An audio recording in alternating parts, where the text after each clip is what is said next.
स्वच्छ भारत मिशन एक राष्ट्रीय सपने की यात्रा। आज से कुछ साल पहले तक भारत में स्वच्छता की स्थिति बेहद चिंताजनक थी। करोड़ों लोग खुले में शौच करने को मजबूर थे, गंदगी और बीमारियों का माहौल था। लेकिन फिर आया एक ऐसा मिशन जिसने पूरे देश की तस्वीर ही बदल दी। 2 अक्टूबर 2014 को जब प्रधानमंत्री जी ने स्वच्छ भारत मिशन की शुरुआत की, तो ये सिर्फ एक सरकारी योजना नहीं थी, ये था एक राष्ट्रीय संकल्प, महात्मा गांधी के सपनों का भारत बनाने का संकल्प। इस मिशन का पहला और सबसे महत्वपूर्ण उद्देश्य था खुले में शौच की समस्या को पूरी तरह खत्म करना, यानी ओपन डेफिकेशन फ्री या ODF इंडिया बनाना। इसके लिए घर घर में शौचालय बनाने का अभियान चलाया गया। सिर्फ 5 साल में यानी 2019 तक देश भर में 10 करोड़ से ज्यादा व्यक्तिगत शौचालय बनाए गए। 6 लाख से ज्यादा गांवों को ODF घोषित किया गया।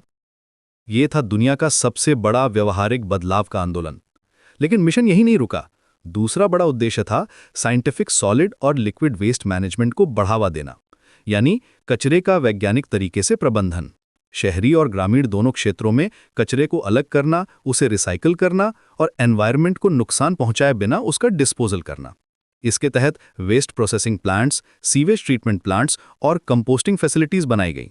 आज हजारों शहरों में 100% साइंटिफिक वेस्ट प्रोसेसिंग हो रही है।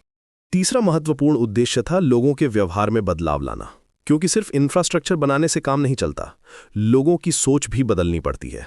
इसके लिए जागरूकता अभियान चलाए गए, कम्युनिटी पार्टिसिपेशन को बढ़ावा दिया गया, स्कूलों में बच्चों को स्वच्छता के बारे में सिखाया गया, महिलाओं को इस अभियान में आगे लाया गया क्योंकि वे घर और समुदाय में सफाई की मुख्य जिम्मेदार होती हैं।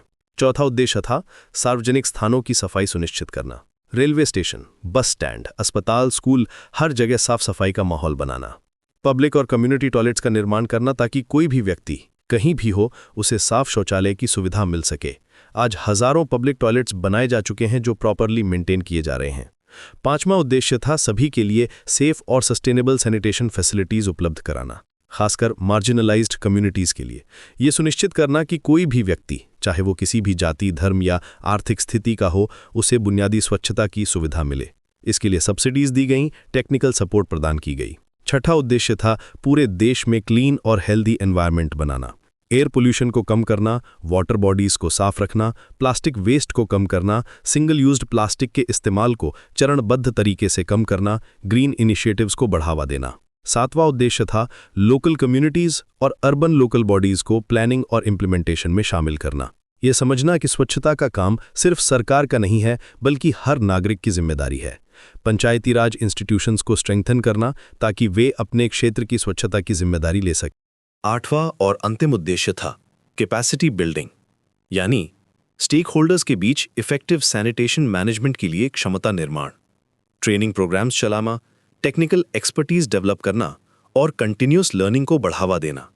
इसके लिए doctor Shyama Prasad Mukherjee national institute of water and sanitation जैसे इंस्टीट्यूट्स बनाए गए। आज सैरिक, जब हम इस मिशन की उपलब्धियों को देखते हैं तो गर्व होता है। फेज 2 में अब फोकस है ODF प्लस स्टेटस पर, यानी सिर्फ शौचालय बनाना नहीं, बल्कि कॉम्प्रिहेंसिव वेस्ट मैनेजमेंट भी। संपूर्ण स्वच्छता का लक्ष्य 1.4 करोड़ रुपीस का इन्वेस्टमेंट इस मिशन में किया जा रहा है। यह मिशन सिर्फ इंफ्रास्ट्रक्चर का नहीं है, यह है माइंडसेट चेंज का, यह है कम्युनिटी पार्टिसिपेशन का, यह है नेशनल प्राइड का।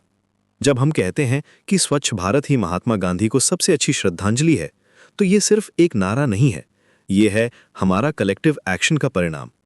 आज भारत दुनिया के सामने एक मिसाल है कि कैसे पॉलिटिकल विल, कम्युनिटी पार्टिसिपेशन और सस्टेन्ड एफर्ट से किसी भी बड़ी समस्या का समाधान किया जा सकता है। स्वच्छ भारत मिशन ने साबित कर दिया है कि जब पूरा देश एक साथ मिलकर काम करता है तो असंभव भी संभव हो जाता है।